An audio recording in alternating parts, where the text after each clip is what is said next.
नमस्कार दोस्तों। आज मैं आप सभी को एक ऐसा कांड बताऊंगा जिस कांड को सुनकर आप सभी लोगों को बड़ी हैरानी होगी। दोस्तों, आज की हमारी घटना की जो शुरुआत होती है ये होती है हरियाणा राज्य के यमुनानगर जिले से। और इसी यमुनानगर जिले में एक हंसराज नाम की कॉलोनी पड़ती है। और इसी कॉलोनी में रहने वाला लोकेश कुमार, जिसकी अगर मैं उम्र की बात करूं तो लगभग 52 साल के आसपास इसकी उम्र होती है। लोकेश कुमार केवल एक ही बेटी होती है, यानी लोकेश कुमार की केवल एक ही बेटी होती है जिसका नाम खुशबू होता है। खुशबू की अगर मैं उम्र की बात करूं तो लगभग 23 साल के आसपास की इसकी उम्र होती है। खुशबू का केवल एक ही सपना था कि वह पढ़ लिख कर पुलिस में भर्ती होकर अपने माता पिता का नाम रोशन करेगी और देश की सेवा भी करेगी।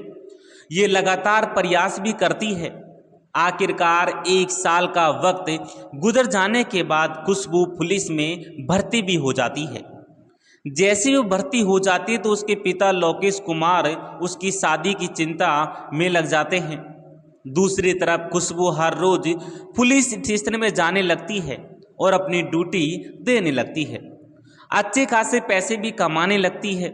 इस तरह से कमाई भी अच्छे होने के कारण घर की खुशहाल और भी मतलब कि घर की जो खुशियाँ है और भी ज़्यादा बढ़ गई थी। लोकेश कुमार एक अच्छा सा लड़का देखकर अपनी बेटी खुशबू का रिश्ता पक्का कर देता है। लेकिन खुशबू इस बात से अनजान होती है कि भविष्य में उसके साथ क्या होने वाला है। एक दिन सुबह के लगभग 6 बजे के आसपास खुशबू अपने बिस्तर से उठती है और फ्रेश होने के बाद वो अपनी यूनिफॉर्म के ऊपर फ्रेश करना शुरू कर देती है। यानी कि वो अपनी पुलिस यूनिफॉर्म पर इस्त्री कर रही होती है और इस्त्री करते करते उसकी पुलिस यूनिफॉर्म जल जाती है, जिसके कारण उसको काफ़ी दुख होता है। वह सोचने लगती है कि आज मुझे यूनिफॉर्म के पुलिस स्टेशन में जाना पड़ेगा, यानी बिना यूनिफॉर्म के पुलिस स्टेशन में जाना पड़ेगा और कोई उसके पास रास्ता भी नहीं होता। इसके बाद खुशबू अपने सादे कपड़े पहनती है और पुलिस स्टेशन में चली जाती है। बड़े अधिकारी उससे पूछते हैं कि भाई तुम्हारी आज यूनिफॉर्म कहाँ है, कहाँ चली गई है। लेकिन खुशबू झूठ नहीं बोलती। वह कहते कि मेरी जो यूनिफॉर्म है वह आज मैं प्रेस कर रही थी, उसी कारण की वजह से वो जल चुकी है।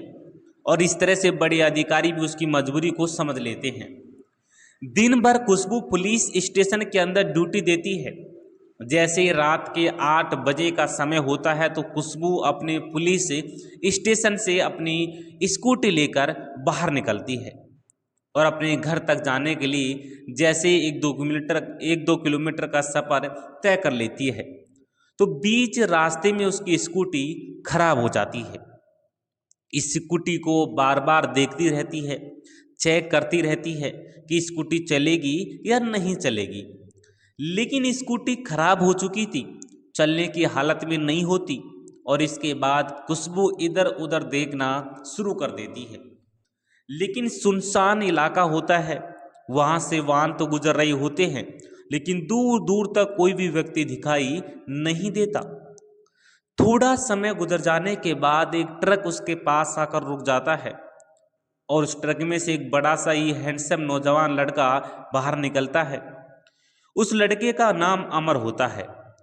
अमर उससे पूछने लगता है कि मैडम जी क्या बात है, तुम्हें कहाँ जाना है और इतनी देर रात तुम यहाँ पर क्यों खड़ी हो और क्या कर रही हो।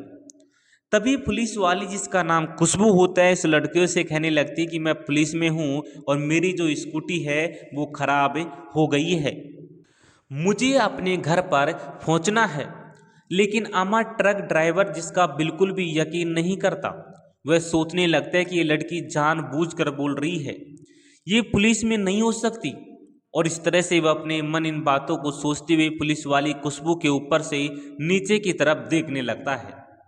और इसकी खूबसूरती, इतनी सुंदरता, इसके शरीर की जो बनावट थी वो अमर सिंह को काफ़ी ज़्यादा पसंद आ जाती है।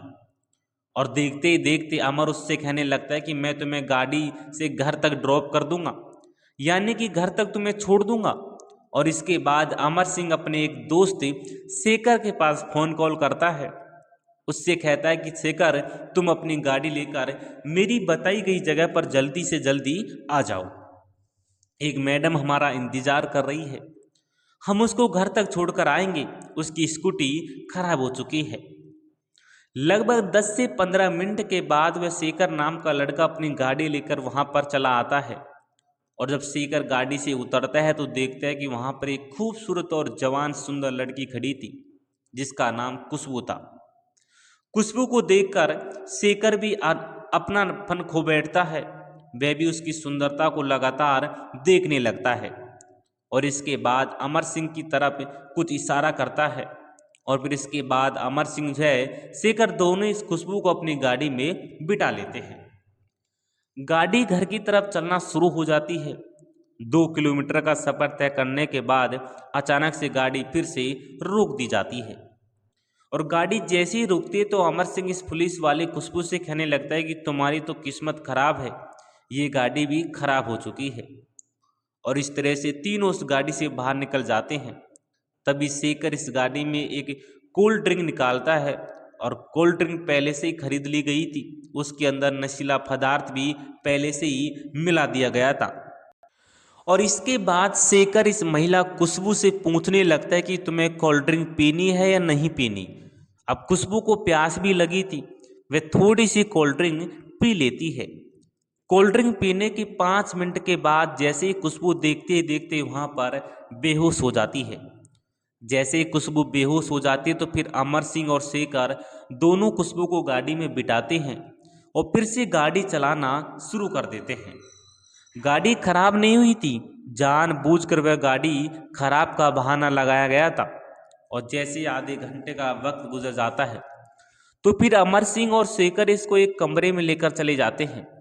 कमरे पर ले जाने के बाद उस कमरे का दरवाज़ा बंद करते हैं। इसके मुंह पर कुछ टेप वगैरह लगा देते हैं और फिर इसके बदन से मतलब एक एक करके जो भी कपड़ा वगैरह होता है वो सारा हटाकर दोस्तों इसके साथ जो भी मतलब कि आप सभी को पता है गलत रिश्ते कायम करते हैं, यानी गलत रिश्ते बनाने लगते हैं। जब तक इन दोनों की संतुष्टि नहीं हो जाती, पूरी रात में कई बार इस लड़की के साथ गलत रिश्ते बनाए जाते। हद तो यहाँ पर बढ़ जाती है जब इसके बाद ये दोनों ही अपने मोबाइल फ़ोन इसकी जो वीडियो वगैरह होती हैं वो बना लेते हैं। ये सब करने के बाद जब इनका मन भर जाता है तो फिर इसी कमरे में सो जाते हैं और इस लड़की को बांध दिया जाता है। जैसे ही सुबह हो जाती है तो फिर अमर सिंह और शेखर इस कमरे का दरवाज़ा बंद कर देते हैं और ताला लगा देते हैं। अपने काम पर निकल जाते हैं। जैसे ही शाम होती है, शाम के समय अमर सिंह और शेखर फिर से इस कमरे पर लौट आते हैं और अच्छी खासी महंगी शराब मंगवाई जाती है। शराब का सेवन किया जाता है। ये सब करने के बाद जब इन दोनों को गहरा नशा हो जाता है तो फिर इस लड़की के साथ दोनों ही गलत रिश्ते दोबारा से कायम करने लगते हैं। और दोस्तों जब इनकी संतुष्टि हो जाती है तो आज की रात भी इसी कमरे में बिताई जाती है और इस तरह से 7 दिन का वक्त गुजर जाता है। दूसरी तरफ इस लड़की का पिता अपनी बेटी को तलाश कर रहा होता है। वह पुलिस स्टेशन में भी जाता है, रिपोर्ट भी लिखवाता है और पुलिस भी इस लड़की की तलाश में जुट जाती है। लेकिन लड़की का 7 दिनों तक कहीं भी अता पता नहीं चलता। अब ये दोनों ही लड़के सोचने लगते हैं कि इस लड़की को कहीं पर फेंक देना चाहिए। और इसके बाद अमर सिंह कुछ इसको नशीली दवाएं देता है, कुछ नशीला पदार्थ खिलाता है और फिर रात के समय अमर सिंह और शेखर दोनों इस लड़की को अपनी गाड़ी में बिठाते हैं और गाड़ी में बिठाने के बाद उसी जगह पर पहुंच जाते हैं जहां पर इनकी गाड़ी खराब हुई थी। और इसके बाद जैसे ही दोनों गाड़ी से इस लड़की को नीचे फेंकने लगते हैं तभी वहां पर 3 मजदूर आ जाते हैं। तीनों मजदूर देखते ही कोई 2 लड़के हैं एक लड़की को फेंक रहे होते हैं। वो तीनों मजदूर दौड़कर उनके पास आते हैं और जैसे वे उनके पास आ जाते हैं तो अमर और शेखर इस लड़की को फेंक कर अपनी गाड़ी स्टार्ट करके चल चुके होते हैं। लेकिन इन तीनों मजदूरों में से एक मजदूर जिसका नाम हेमंत कुमार होता है वो गाड़ी का नंबर पढ़ लेता है, उस गाड़ी के नंबर को याद कर लेता है, फिर गाड़ी वहाँ से फरार हो जाती है। और इस तरह से दोस्तों फिर ये तीनों मजदूर इस लड़की की खुशबू को वहाँ से उठाते हैं, नज़दीकी हॉस्पिटल में एडमिट करवा देते हैं। इसके बाद वहाँ पर इस लड़की का उपचार करना शुरू कर दिया जाता है और फिर इसके बाद डॉक्टर साहब नज़दीकी पुलिस स्टेशन में फ़ोन कॉल करते हैं मौके पर पुलिस बुलाते हैं। पुलिस जैसे ही मौके पर पहुंचती है तो देखते देखते खुशबू वहां पर पहले से ही एडमिट थी। जब डॉक्टर से ये पूछा जाता है कि खुशबू यहाँ पर कैसे पहुंची, तो डॉक्टर बताते हैं कि 3 मजदूर इस लड़की को लेकर यहाँ पर आए थे और इस लड़की के साथ दुष्कर्म किया गया है। कई दिन लगातार इसके साथ गलत काम किया गया है। इसके बाद पुलिस इन तीनों मजदूरों से पूछताछ करने लगती है। तभी हेमंत कुमार पुलिस के सामने बताता है कि 2 लड़के अनजान थे और वो इस महिला पुलिस वाली को यहाँ पर डालकर जा चुके थे। हमने उसकी गाड़ी का नंबर भी नोट कर लिया है। इसके बाद हेमंत कुमार पुलिस के सामने उसकी गाड़ी के नंबर बताता है और फिर पुलिस उस गाड़ी को तलाशना शुरू कर देती है। 3 दिन के बाद उस गाड़ी को जो है जब्त कर लिया जाता है, लेकिन दोनों ही फिर वहाँ से फरार होते हैं। इसके बाद पुलिस को पता चलता है कि गाड़ी शेखर कुमार के नाम पर रजिस्ट्रेशन होती है और फिर पुलिस शेखर की तलाश करना शुरू कर देती है। 3 दिन गुजर जाने के बाद शेखर को एक झोपड़पट्टी से गिरफ्तार कर लिया जाता है। शेखर को गिरफ्तार करने के बाद पुलिस स्टेशन में लाया जाता है। उसकी जमकर पिटाई की जाती है और फिर उससे उसकी पूरी घटना के बारे में पूछताछ की जाती है। शेखर अपने दोस्त अमर सिंह का भी नाम बताता है और फिर पुलिस 3 दिन के बाद उसको भी गिरफ्तार कर लेती है। दोनों ही पुलिस स्टेशन के अंदर जमकर पिटाई की जाती है। फिर अमर सिंह और शेखर दोनों अपनी पूरी कहानी को खोलना शुरू कर देते हैं। अमर सिंह और शेखर बताते हैं कि हमने 32 महिलाओं के साथ ऐसा काम किया है। इसके बाद पुलिस अमर सिंह और शेखर के खिलाफ एक चार्जशीट तैयार करती है। उन पर एक मुकदमा दायर किया जाता है। 7 महीने का वक्त गुजर जाने के बाद अमर सिंह और शेखर को उम्र कैद की सज़ा सुना दी जाती है। और इस तरह से महिला पुलिस ऑफिसर खुशबू की ज़िंदगी इन दोनों के ट्रक ड्राइवर ने बिल्कुल बर्बाद कर दी थी। तो दोस्तों देखो, इस घटना को सुनाने का उद्देश्य मेरा किसी की भावनाओं को ठेस पहुंचाना बिल्कुल भी नहीं है, बल्कि आप सभी को जागरूक करना है, बताना है कि देखो आज के समय में ये सब जो हो रहा है ये बिल्कुल मतलब कि गलत है मेरे हिसाब से। आप अपनी जो राय है मुझे कमेंट बॉक्स में ज़रूर बताना कि उन लोगों को क्या सज़ा मिलनी चाहिए, ठीक है। तो जो भी आप लोग वीडियो को अगर पूरा देख रहे हो और आपने वीडियो में समझने की कोशिश की तो कमेंट बॉक्स में ज़रूर बताना। आप सभी को मिलेंगे किसी नेक्स्ट वीडियो में, न किसी नेक्स्ट घटना में। आज के लिए इतना ही। जय हिंद दोस्तों और वंदे मातरम।